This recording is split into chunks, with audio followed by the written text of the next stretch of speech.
X Gaming TV is brought to you by QPad, Samsung and Kaspersky. I am standing here together with one of the biggest esport profiles from Norway. His name is Christophe Roblen, more known as Monk from Oslo Esport Club, formerly known as Oslo Lions. How has ESWC been for you? Well, it started rather difficulties with Fnatic. They beat us 20-10. We proceeded with 5 gamers, and they also beat us 20-9.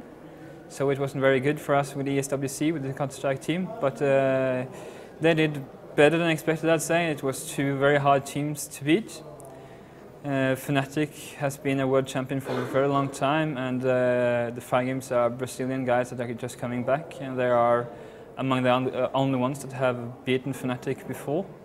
So it was the most difficult group for us, and quite expected, really, even though we placed 4th on the last ESWC Masters. So with the new lineup and everything, it went as expected, although it wasn't in our favor. So you are satisfied with the results, even that you are not in the tournament anymore? We're not satisfied with the actual results, but we're satisfied that we did as well as we did with the preparation we had in front of the line and the lineup changes and the difficulties we had with ESWC in front of the event, because we did not know that we were going here before like 2 weeks or 3 weeks before, due to confirmation from ESWC coming late.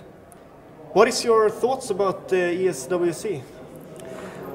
With the information we got from players, we had expected a bit more from ESWC.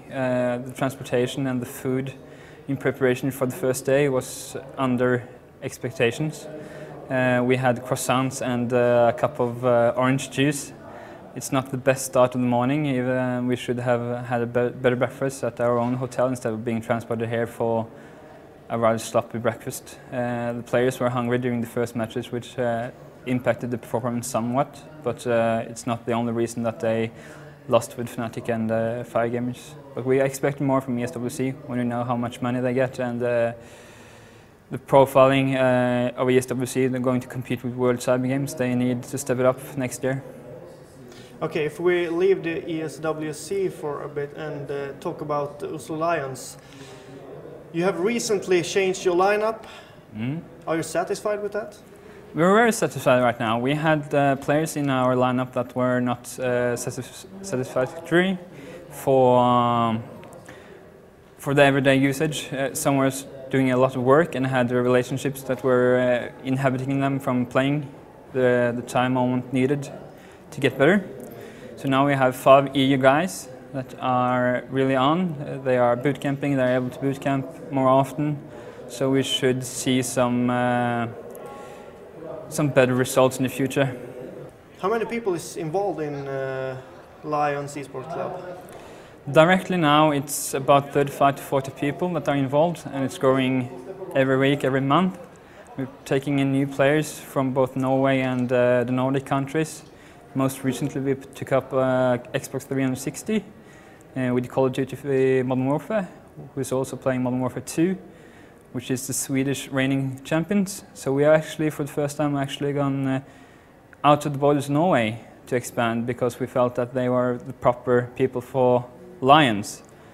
We always try to expand esports in Norway, and that's why we created Lions, to pioneer and front esports from Norway, within Norway and internationally. You could say that Lions is #1 in esport in Norway. Is it hard to find good competition and easy to find practice in Norway, or are you alone on the market?